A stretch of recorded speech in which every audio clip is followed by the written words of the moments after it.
Yeah, so pleasure, Courtney. Appreciate you coming on. Thank you. Letting me interview you, right, for Yeah. Leading Life. Reason I kind of wanted to reach out to you is, just your experience in leadership. You've done a lot of different positions, but overall, I wanted to ask. Really, the main reason is what kind of got you into this and why supply chain, right? Yeah. So thank you for having me. Yeah, definitely. So I decided to go into supply chain. It was partway through college. I was at an internship at General Motors and I was doing industrial engineering there. But I realized that there was a supply chain department that sat next to me and I liked all the things that they were doing and all the different suppliers that they were working on or working with. And I think because I'm a people person and I like to talk to people and I like to have that interaction and have that high level impact, I really wanted to be a part of supply chain. So I started to pivot and I went to grad school where I was able to major in supply chain, learn more about it. And I was part of the supply chain club, which was really fun and nerdy, but that was a good time. And we did tours of different factories and different places. So that's where I really learned that I wanted to go down the supply chain path, was during that internship and throughout grad school. Awesome. And what would you say is your favorite? Because I know it was through different industries, right? Yeah. What would you, I guess, consider your favorite or I think the most unique? They were all different. So I worked in the medical industry, I worked in automotive, and I worked in retail.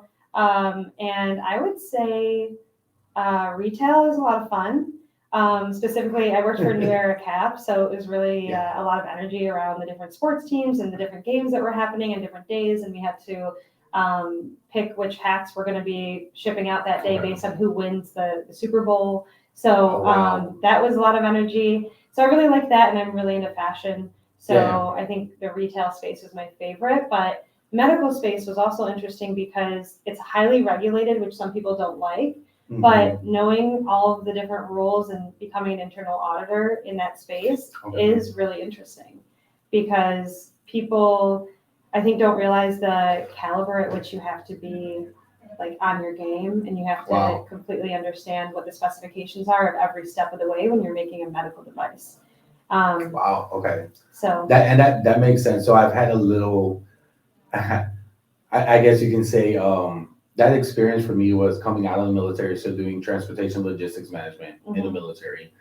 Very structured, as you put it, right? It's black and white, right? So very structured in that sense, but coming out and then working on the civilian sector distribution, and I went in from the military side to retail, where it was just it was completely different. It was an eye opener where it's like, oh, that box didn't come in the way. Okay, well, we're still going to get rid of it. Like, we can still make money off of it. And I'm like, but it didn't meet the parameters of like how it's supposed to come in. And like, it's not. And I'm like, so, and they're like, yeah, that doesn't matter. Like, we can still do this. So I'm like, yeah. So I learned a lot, and I love one of the words you just used, pivot. It's like one of my favorite words because I feel like that's where you always have to adjust. You always have to be willing, especially as a leader, to adjust to the team, the environment, situations, and stuff like that. And I got plenty of experience in the retail industry, like adjusting. It was like a constant every day. I'm sure that was completely different from what you're used to. And it's interesting. The reason why I asked that question, like about supply chain, right? Because it's I don't think it's a very advertised. No, not until COVID. Yeah. I mean, people didn't really know about it until COVID, which is why it was such a great space. It was almost like getting into cryptocurrency before it took off because, I mean, I graduated with my supply chain degree in 2018 and then COVID hit just a couple years later. So there's a huge demand for supply chain managers now, especially because just the visibility of it and people realize how important it is. Yeah. And a lot of the expenses of companies are based on how much inventory you're holding, how you're managing your suppliers, negotiating that cost. So I think that's... Yeah, what would you say, I guess, because it was, I mean, COVID brought, like you said, it highlighted just supply chains in general, right? And there's different sectors, right? You can work procurement, transportation, you can work the logistics side, like there's a lot of different sectors in it. Like do you have a favorite area of supply chain that you like? So when I was at Harmac, which is the medical company, I was able to work in the whole supply chain because it was a smaller company. So I was able to see all of it. And then at Tesla, I was working in just one space of it, which is the material planning section. I really like being face to face with either customers or suppliers. Okay. So that could mean, depending on what company you're working for, like Tesla was always the customer, but at Harmac, I had customers and suppliers. So doing the price negotiations, the contract, drawing up the contracts, and having those types of meetings, that's really fun for me. Yeah. Yeah. Okay. Mine was always, I mean, for me, and I guess I gotta dive in a little bit deeper. One area I didn't really get into was contracts a lot, but it was a lot of operations for me. Okay. A lot of operations management. And that's one thing that like just piques my interest. It's how does John doing this affect upstream, downstream? Yeah. When I chose my field in the military, it was not my first field. So I went in and I went into the Army. I was gung ho. I was ready to do stuff. I mean, you seem really low key though, so I don't know how. No, trust. You know, I'm not gonna give my age or anything like that, but John now versus John 21-year-old John is different, right? How in what ways? And I would say matured and more aware of who I am, right? So it's not, I'm still a competitive person mentally and everything like that, which hasn't changed. It's just now I'm not. And I remember reading this analogy where somebody was like, oh, well, you're not just going to go out like guns a-blazing kind of thing, right? Now it's more of a sniper mentality. You're taking your time, you're focused on something. Intentional. Very intentional now. Yeah. So back then it was just like, go, go, go. I remember one of my leaders back in the day told me, he's like, man, John, you would run through a wall if I wouldn't stop you. Like, and that was my mentality. Like, if you're in my way, move. Yeah, that's a good way to be when you're trying to accomplish a goal. Yeah. And it does help you because, I mean, being young like that and just driven and hungry, like, it helped me get to different levels of leadership, different opportunities where people were like, well, John will get it done. Right. So then I got offered certain positions and you know, opportunities and stuff. And I got to compete for example, like I was competing for like NCO of the month boards in the Army. I went up to like NCO of the quarter. I did Audie Murphy, which is like a prestigious thing in the Army, and it kind of exemplifies the type of leader that you are. Yeah. But it was like nonstop. But what was interesting is, and to get back to like how I picked my job, I went to MEPS. And so they were like, hey, you're good to go to MEPS. This is where we do your physical. Right after your physical, you're gonna pick your job. So I did the whole thing. I get to finally the end, I go through the whole medical thing, and I get to the end where you're gonna sit down with a career counselor and you're gonna pick your job. And I'm like, oh yeah. So I was picking combat engineer. Because combat engineer get to play with explosives and I want to blow shit up. There you go. Right? So I told you I was like 21 years old, and you know, it just so happened my recruiter was a combat engineer, and he would show me videos of stuff that they were blowing up, and I was like, man, I want to do that. That looks awesome. Right? I sit with the career counselor, and he's like, hey man, you're colorblind. Oh no. He's like, you are red-green colorblind. And I was like, and I did not know. I never knew this. And I got really. I got a funny story of my wife kills me on this all the time. Outfit that I thought was brown was really green, and I would wear it. So the things in your like when you were growing up, this never came up as an issue? No, because it's so funny. People ask that. They're like, so you see black and white? I'm like, no, it's not. But I'm like, I can't determine shades. So it's very hard for me to determine red and green shades.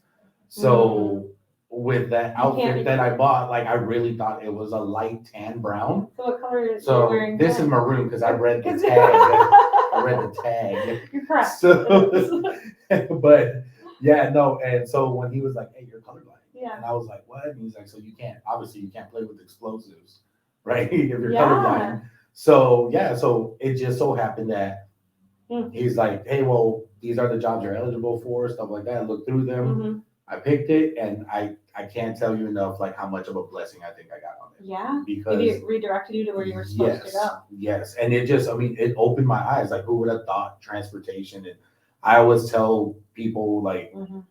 man, if you want to just have vast opportunity where you can pretty much, if you're willing to move around, if you're Mhm. willing to take different roles, challenges, anything like that, man. Yeah. Supply chain, logistics, transportation, procurement, like Yeah. they all have opportunities everywhere. Yeah. You And know? it's not like the sexiest job, but it It's is not, yeah. very rewarding. Yeah. And there's a high demand for it. Yeah, So. definitely. And then for me, and I look at it in a sense of, it satisfied who I am as a person because I'm Mhm. very curious about everything, and it helps me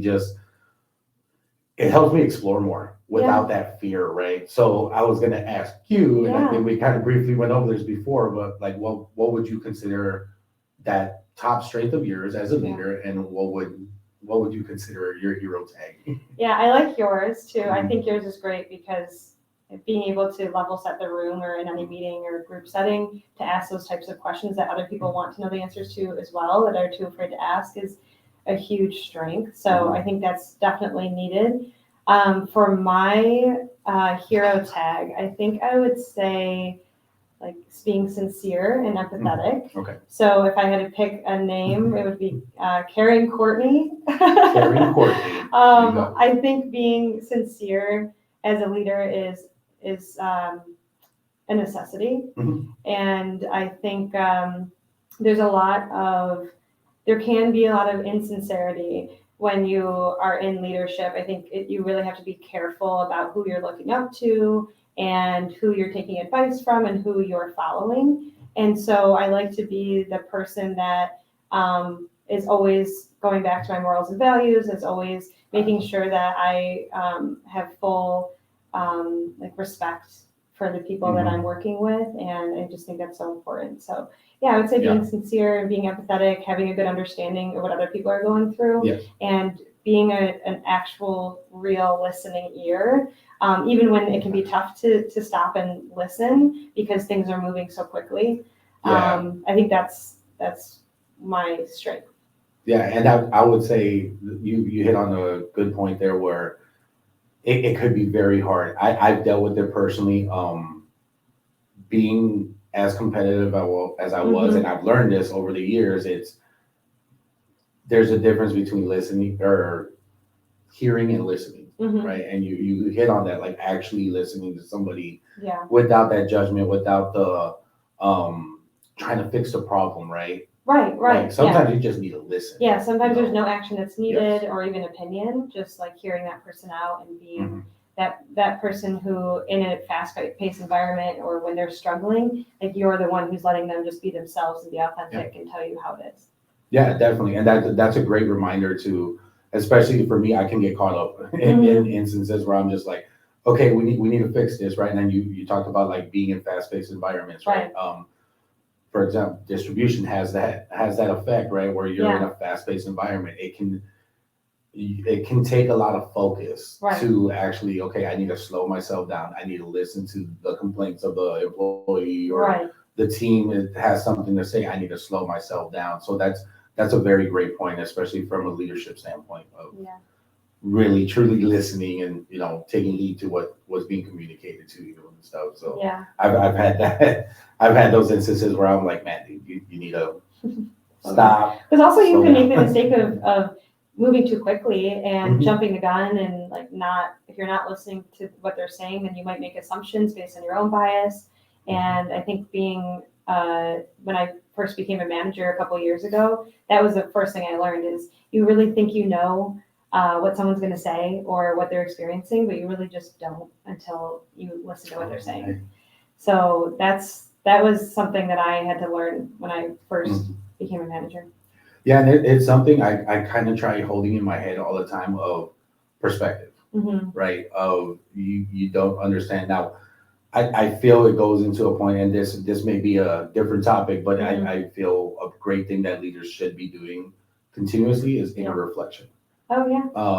Because I understand from my point of view, and I can be as competitive as I want. I can do, I want to hit the goal, I want to get this done, things like that, right? And one thing that I constantly remind myself or try reminding myself is you don't know what's going on in other people's lives. Right. Unless you are listening, Right. caring, like caring Courtney. Right. Right? Caring Courtney. Like unless you're actually Yeah. caring, right? And I truly believe that, Yeah. I truly believe that leaders can pretty much create great teams if you truly care. Mhm.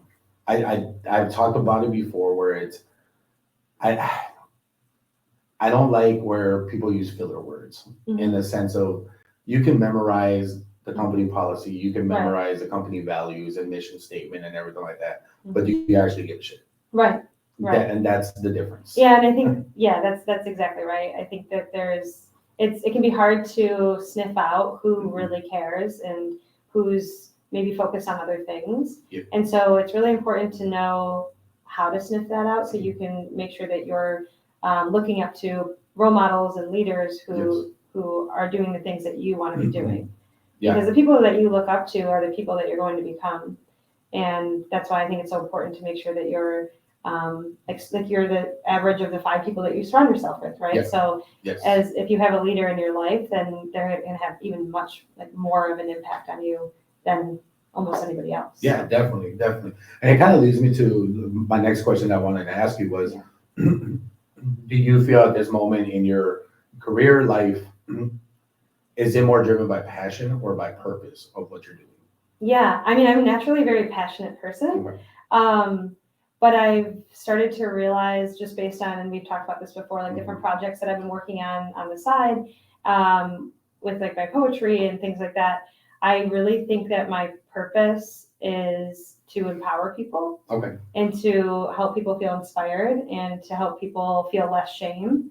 And so I've just done a lot of reading on shame and self-doubt and things like that and how it can get in people's way of accomplishing their goals and their greatest potential. So I think definitely there's passion there, but I think I'm driven by my purpose right now, which is just to help people realize their greatest potential. Okay, awesome. And what was if I can ask, like, what was your aha moment where you realized that this is what I want to do kind of thing, usually I always try remembering it's, people don't change unless there's pain or necessity involved with it. Yeah. Right. And I remember mine. So for example, mine was seeing, and the whole reason I kind of started my company, Leading Life, and with the soaring program for 8-week soaring program, it's when I wanted to advance and I wanted to continuously like feed my hunger, feed my mind, everything, right?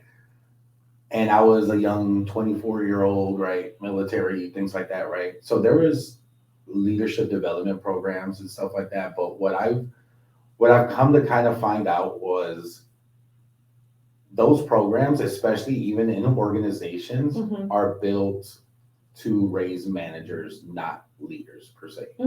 You're taught to run a business, not be a leader. Metrics, figure out the business that you're working in. And I've been to a couple businesses that we have a leadership development program in place. Right. And then you go to it and it's like, well, you're just showing me how to run the business. Like you're not really achieving KPIs. Yes, you're not really challenging me in a sense of like, who am I? Right. Who is John? Like, what are your strengths? Because you can capitalize on people's strengths in a positive way. Yeah, definitely. And that's where I felt like I had to start the program, because this is a program that I've developed over the years from the military side, where I've adapted it, I've, switched things around and everything, but it primarily focuses on leaders in a sense of anybody can be a leader.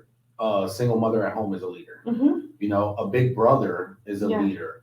So it really encompasses. You don't have to be a manager to be a leader. No, exactly. And it's like, I don't want to, my program is not to just necessarily, I want to teach you how to run a business, or I want to teach you, but it's going to challenge your perspectives on the criteria of the program to actually grow. I'm not saying like, hey, this program is your end all, that's all you need. No, but this program will challenge you in a personal and professional development perspective, where it's going to open your eyes, figure out your why, figure out your purpose or your passion, and figure out where you need to go next. Yeah, I mean, it's like lead in life, right? It's not Yes. it's not lead in the Yes. company, lead in whatever else. Like Yeah, it's lead yeah. in your life, and Yeah, I think that's great. yeah, and So then many people need that. not- I need that. not a lot of people know this, but the N in the middle of lead in Mhm. life is purposeful. It stands for negotiation. Oh, I feel like you negotiate yeah, in every instance, right? So there's, for me, one of the negotiations was you have that instance of being very competitive, and you probably heard other people say it's very lonely at the top, yeah, right? You got to be willing to sacrifice a lot of family time, stuff like that, right? And even in like striving for goals, anything that it might be, it's always a negotiation. You negotiate with yourself whether you're going to get up in the morning and work out, whether you're going to get that report done, whether you're truly gonna take that chance and start that podcast or anything like that. You're constantly negotiating what you're through gonna life. do daily. Yes, and that's where I try focusing in a sense, and I always try working with people to say, don't make your goal around your life, make it in your life. Like plan your life and how you want to live your life, and then put the goal in there, right? So it's not just like out of your way and everything like that, right? So yeah, it should become like organic and natural. Yes. I think that's the one thing that I've really learned over the past year is that your life can be hard, but it doesn't have to be hard. Yes. And I think if you do this program, then Yeah. your life doesn't have to be hard. It shows you how to make things feel more natural and organic because it taps into what you organically and naturally want, and like what your compass is telling you to do. And I think a lot of people go against the grain and the friction, and they say, well, I'm going to do what society wants me to do, or what my family wants me to do. And it can be really difficult to sit silently and just say, like, what is it that I want? I think that's one of the most difficult questions, like what you just said right now. Yeah. And I say it because I've done it, and it's easy to, I want to hit this goal, I want to do this next, maybe I'll go to school, maybe I'll do this, but to sit and I wrote about this previously on LinkedIn, like not too long ago. I was like, it's kind of like that dark place that you don't talk about. Yeah. That inner part of you that is greedy, that inner part of you that has a competitive side that wants to just move everybody out of your way. Like, but it's not a scary thing. Like it shouldn't be a scary thing. That's you. And that's a part of figuring you out. I think that's like, what are your motivations, and what would your dream life look like? And I think a lot of people are also afraid to admit what they want because they're afraid of not getting it, and that can be really scary. It can be. Yeah, I mean, like I recently determined exactly what it is that I want, but it is scary because it's so big, and so you just don't. I think a lot of people easily just veer away from trying to face that. Yeah. So. And it kind of leads me into another question that I wanted to ask you. So, I've been toggling. This is more of a, you're going to give me insights into something I've been toggling, right? But I've been toggling this question. In the pursuit of a goal, what is more important, the process or hitting the goal? To you. Yeah, to me. So I think hitting your goals, okay, well, my answer is the process. But I think that hitting your goals is important because it gives you the confidence and the motivation and this ability to trust yourself that you're able to continue to do great things. Okay. So there's a lot of value in actually achieving the goal. But I also think, like, for example, you wanted to be a combat engineer. You didn't achieve that goal, but thank God you didn't, because it put you down a better path. So in that case, like, the process was much more important because there's a lot that you learned from that. Yes. And so I also think, well, since I think that the process is the most important over the goal, I think there's so much to be learned when you're trying to achieve your goals, because you're going to run into roadblocks and you're going to hit walls, and they're going to tell you to go a different way. And sometimes you do run through that wall and you try, but sometimes you just don't, because maybe it's not the right path for you. Yeah. So the process is really feedback and like a reflection to you of what you're supposed to be doing. Yes. And like what your calling is. So I think that definitely important to accomplish your goals, but I also think the process along the way is the best teacher. And that's the most important part of it. I like that. I like that. And it's we kind of spoke a little bit about it before. I mean, I don't think there's a right or wrong answer. I think it just depends on the person, right? Me, I'm a very goal centric person. Yeah. So Yeah, what do you think? You think the goal? Yeah, for me, I go with the goal. Yeah. And because the way my mind is built, right? I try putting as much strategy and planning before I identify a goal. So in my mind, I look at it in the sense of, well, I should have to pivot, but not a lot while in pursuit of this goal. One thing that I do, and this was an interesting conversation I had with my wife recently, was my short-term goals. I plan the short-term goals. My short-term goal is a year, right? My long-term goal, or what I like to call vision, is 5 to 10. Right? Yeah. The reason I say vision, I don't like to think about it as a goal, is I say a vision because that's constantly changing. Right. That's where you say the process is going to be I like teaching that. me. Yeah. It's going to be teaching me over these next couple goals that I try hitting. It's going to keep changing that vision along the path and everything. And what I do with my program is I do 90 days. So 90-day seasons is broken up. So every 90 days I'm planning something. So if my short-term goal in 1 year is I got to do this, then I reverse plan that strategically to plan it out every 90 days. So if I want to hit this, I like that. First 90 days, I got to complete this. And then by the end of this one, I'll be at that 1 year. Yeah. So I look at it in the sense of, if I'm planning right, I shouldn't have to pivot too much.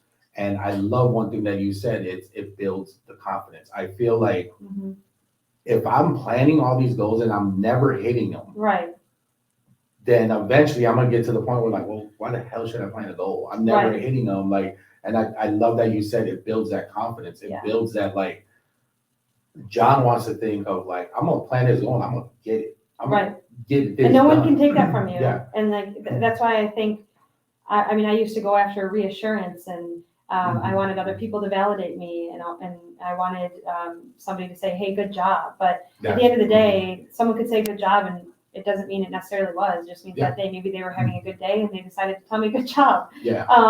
So the validation that you need is within you and within the action that you're taking, which is I really like about your course. It's all about taking action. Yes. Which is really the only way to move forward. Yeah, and that's one thing that I look at, and just like you said, right? When I created this goal, every week there's action in it, and that's why I kind of say, like, this program is not for everybody. If you're not willing to accept a different perspective, if you're not willing to take action, you're not willing to get outside of your comfort zone, then this program is probably not for you. This is for somebody that's like, dude, you know what? I need you to rattle my cage. Ready to be uncomfortable. I need you to just hit me with it, be blunt with it, right? Because I think you just mentioned something that it's like, oh, good job, right? For the recognition, right? Don't tell me good job if I didn't hit the goal. Right. Yeah, I might have got 80% there, but you know, and you'll find that when you hit the goal, you don't need someone to say good job. Exactly. I love that. Looking for it's like you can keep your compliment, guys. Keep your good job. I'm good to go. I'm planning my next goal already. Yeah, I mean that's what I found. Yeah. So I think, you know, if you're looking for that external validation, then it's time to do some reflection. Yeah, and I love it. That's what a big part of the soaring program. It's you're constantly reflecting. It's a constant reflection. I have and I just recently broke it down, but it's the whole program. You do 22 exercises, growth exercises, and you have 45 reflection questions that you answer in an 8-week period, and they're deep diving questions, right? And as they're meant to be, right? That's how I found, you know, that really worked, especially for me, somebody that's always kind of going and stuff. And it's just, you got to stop sometimes. You got to really ask yourself those tough questions and like get in that headspace, that dark place, that, you know, that place where, you know, John is really sitting there, like the real John is really sitting there like, hey, I'm waiting for you, man. Come on. So I can tell you what we are. Right. And that's where I feel like people are scared. That's a very scary thing to do. Yeah. And I think, like, to be a good leader, you do need to know what you stand for and what you're against and who you are, because in order to like stand firm when you're faced with difficult decisions as a leader, you need to be confident in yourself. Yes. The only way to be confident in yourself is to know who you are, and the only way to know who you are is to strip away everything that's not you. Yes. So I think that's one thing that I've learned over the years, just like coming into this, leadership, the most previous official leadership position I had, but just leading in my life, I think that's one thing I've been trying to do is strip away everything that I'm not and try to figure out what it is exactly that I am and what I stand for. Yeah, definitely. And it'll kind of lead me to kind of my last question for you. If you were to give advice to either a upcoming leader, a brand new leader, or even a leader in like middle management type area, like what would be your advice to give them to keep growing and stuff? I mean, I think a combination of my previous statement just about like just stripping away everything that you're not and finding role models in your life or even people that you don't know. Maybe they're like some of my role models are like Adrienne Mishler. She's Yoga with Adrienne. I don't know her personally. I wish I did. But Erica Kuhlberg, she's in finance and she quit her job as a lawyer. She like took a leap of faith to become a finance thought leader. And then I think like just following those role models has been really helpful for me. And parallel to that, constantly checking in with myself to see what I agree with and what I don't and how things intuitively make me feel. And I've learned that I can really trust myself and my intuition. So if I were to give one piece of advice, it would be to learn to trust yourself. And if you can do that, then you'll be successful at everything that you do because it's never going to lead you astray. Okay, awesome. I love that. I love that you bring that up. So I have a similar kind of belief of you have to have obviously role models and like people that you look up to. And I have I don't know, maybe you can say it's unorthodox. Pink. Yeah, I love the singer and everything. So she's one of my heroes. I love Pink. She is one of my heroes. Oh well, first I love her music. Why do you say that? Because she is who the hell she wants to be, and it's a constant reminder for me. So I look at it in a sense of in a time with extreme pressure for her to convert herself to. She could have easily I wasn't in the movie music industry. I wasn't but at the time, at the time that she came out, like it was Britney Spears, Christina Aguilera, everybody, right? She could have easily went, the girl next door type thing, and still probably made millions and everything. And what I love is that's why she's a constant reminder of be who you are going to be who you're meant to be, like against anything. If nobody likes it, the hell with them. Like, and I actually have her autobiography at home. Oh my gosh, so, I should read that. Yeah, it's it's following those people who are just who they are. Yes. Another one is Alicia Keys. I read her book, and she said that they were trying to change the way that she looked, change the way that she operates, and how she's going to show up. And she decided against it. I think she started to go down that path a little bit, and then she pulled back and decided to go her own way. Sounds like similar to Pink. So. Yeah, definitely. And I look at like I have hers. It's just she's that reminder for me of like, dude, be who you're gonna be.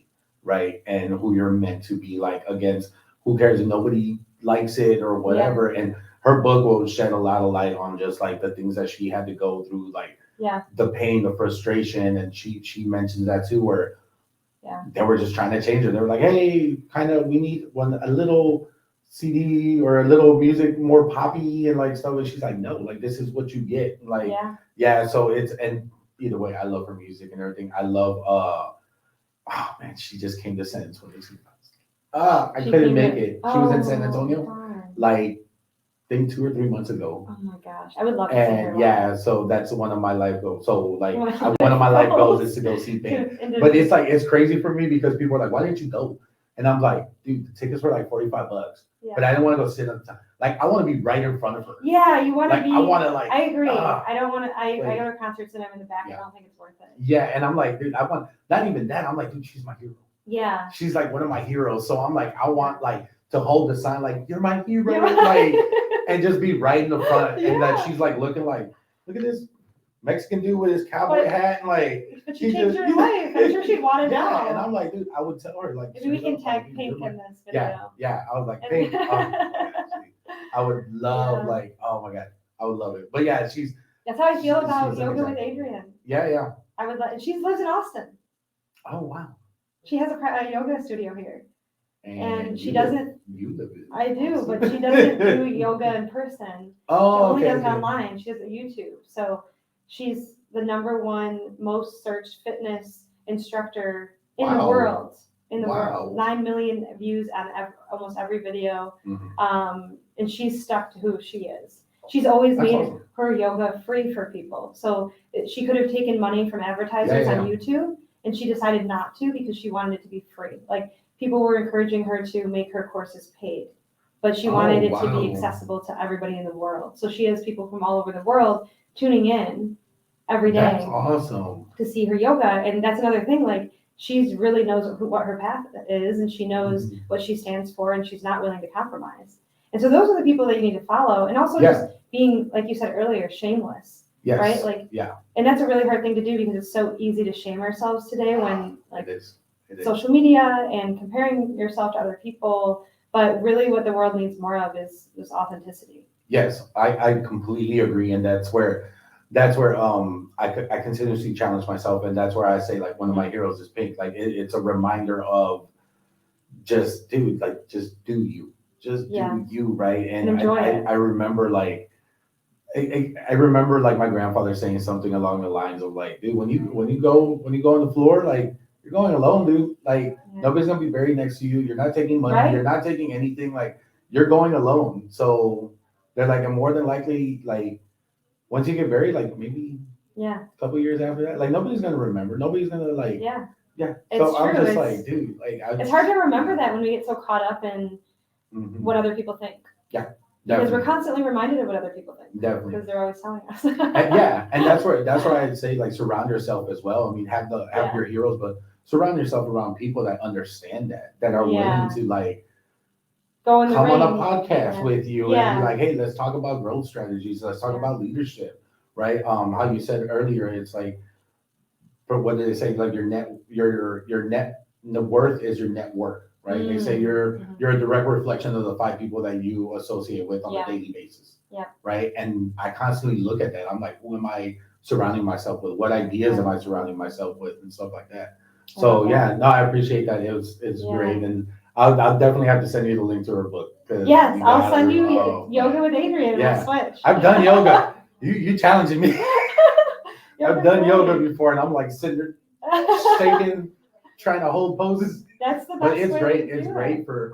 I realized I did it. I think it was just like an online or a phone program for yoga. Yeah. For, like, I think it was only like a 5 or 6 week program. Yeah. And I stuck with it because it was only like 2 days out of the week. So I was still doing my regular workouts and 2 days out of the week.